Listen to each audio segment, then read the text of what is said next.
Hey guys, it's Zoe. Thanks for coming back to my channel. This is going to be the regular makeup application format, but I just kind of wanted to do a talk through in today's video, so the makeup is going to be real time and not sped up. So I wanted to take this time to talk about something a little more personal.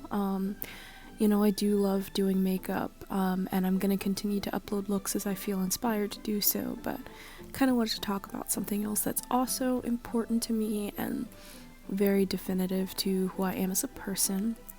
So I kind of wanted to talk to you guys about, how to know if you are, gay or bi or something other than straight.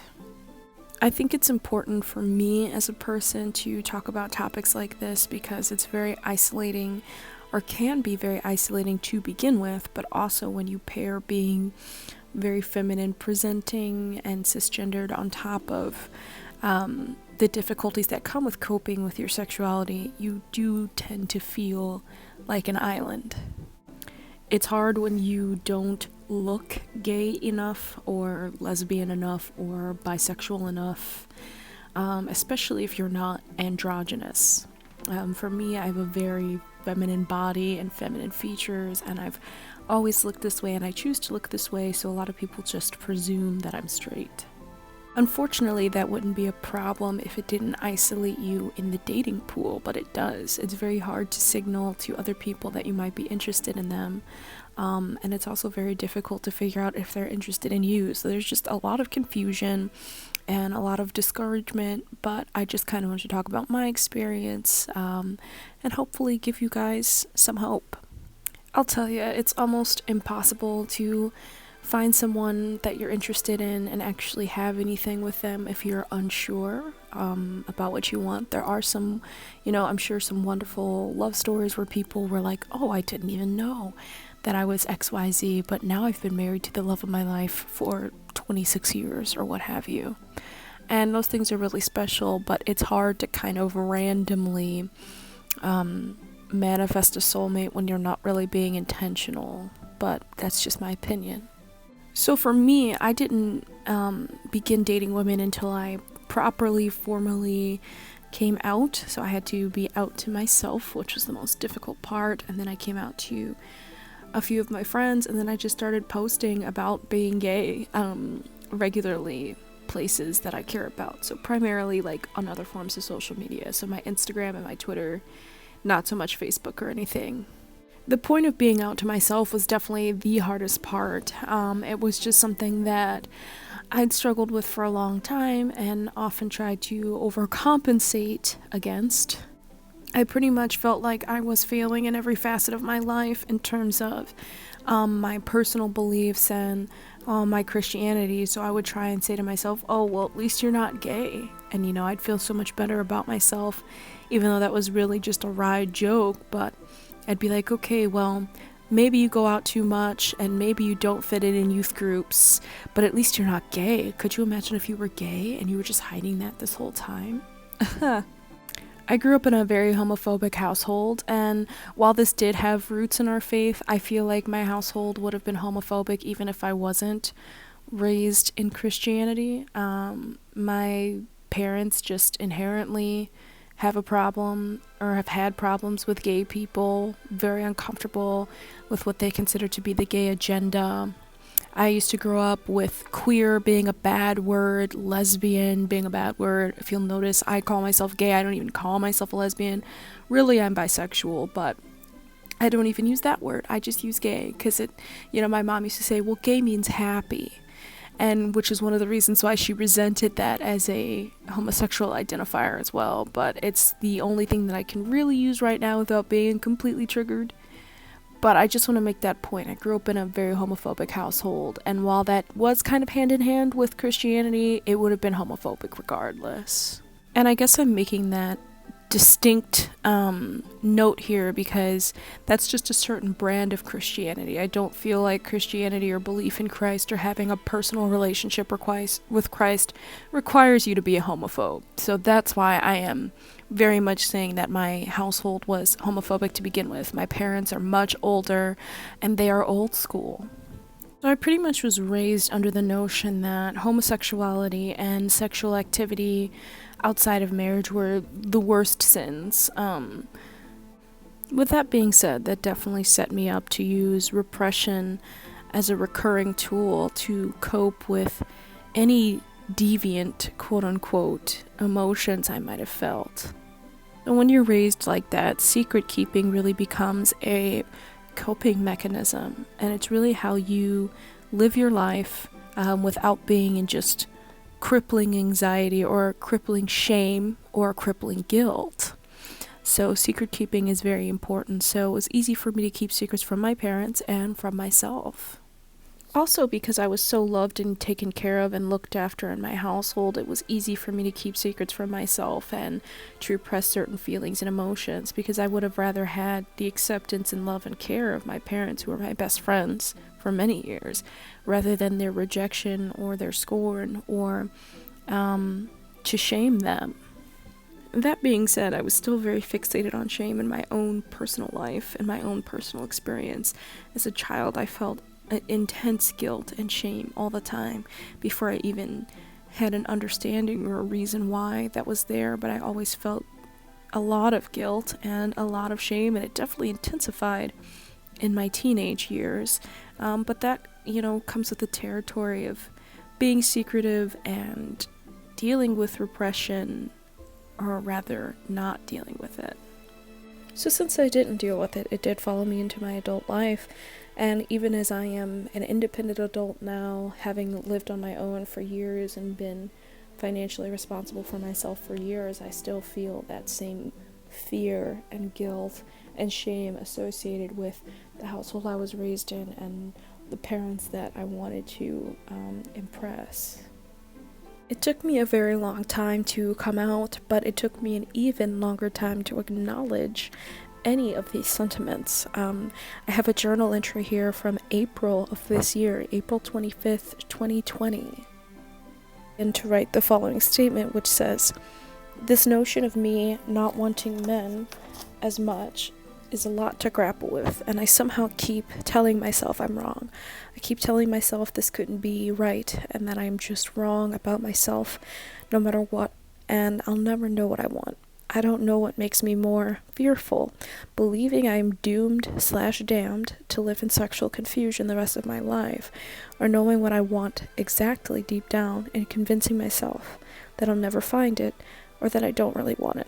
Am I going to hell? I feel I may faint just asking it. These are the hardest emotions I've ever had to face, so hard I find it hard to move the pen, but I had to write this down somewhere. Who is she when she's not suffering? Does she know herself outside of the pain? Who is she without the deep-rooted bondage of fear?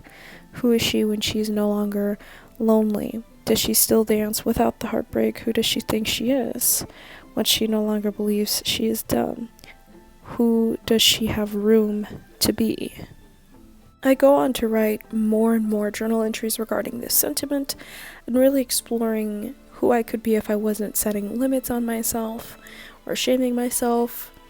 And then I did finally come to the conclusion. I'm not sure if I wrote this, I can't find it exactly, but I remember when I came to this conclusion as I flipped through the pages of this journal, I remember being just having that weight, just having so much fear of the afterlife and going to hell for being gay.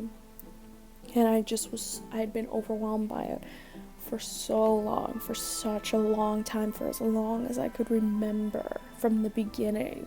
I had this fear of going to hell even as a child.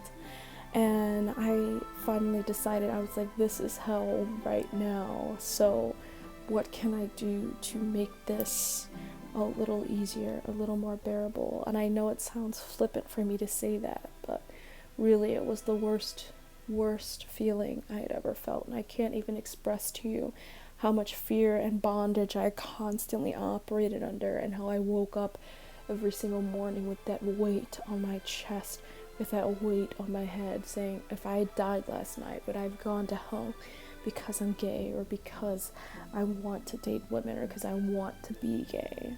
And I just decided, I was like, I can't keep living like this.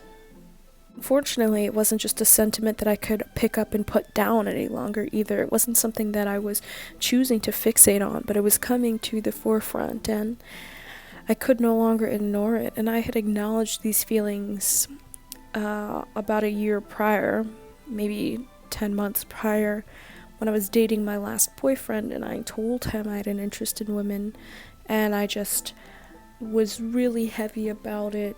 Definitely turned into weeping for me. It was very difficult for me to admit, but within my relationship I knew that that piece was missing, and that was something that I really, really needed and wanted for myself because I wasn't happy. Actually, after that relationship ended, I resolved that I would never date another man. I would never get into a relationship with another man until I figured out what was going on. Now, I didn't act on it, which is why I was writing these journal entries in April of this year in May, but I knew I couldn't get into a serious relationship again while I was still having these very, very serious emotions that were demanding my full attention. Even as I'm recording this now, I realize I'm trying so hard to justify the fact that these emotions are long-standing and that I'm not being frivolous and that this is really not something that makes me a bad person. Please don't think I'm a bad person. I really hear that now in my own voice, and it really makes me sad that I have to try so hard to justify just a natural feeling, a natural occurrence, a natural understanding of who I am, but because of how I was raised and because of the things that I choose to believe, there is so much self-loathing, it's so much internalized homophobia. It's not something that you can just put away either. So with that being said, if there's something that you truly cannot stop thinking about, especially if you're thinking about a relationship that isn't a straight relationship, and the only way you're able to relinquish those thoughts is by use of punishment or thoughts of punishment or religion or loathing or homophobia, there very well may be something to that. So that's kind of how we get on the topic of, quote unquote, how to know if you're gay. And for me, this was just kind of my slow realization. I know I didn't get into too much detail here, and I kind of spoke more about my background, but that's kind of where you start.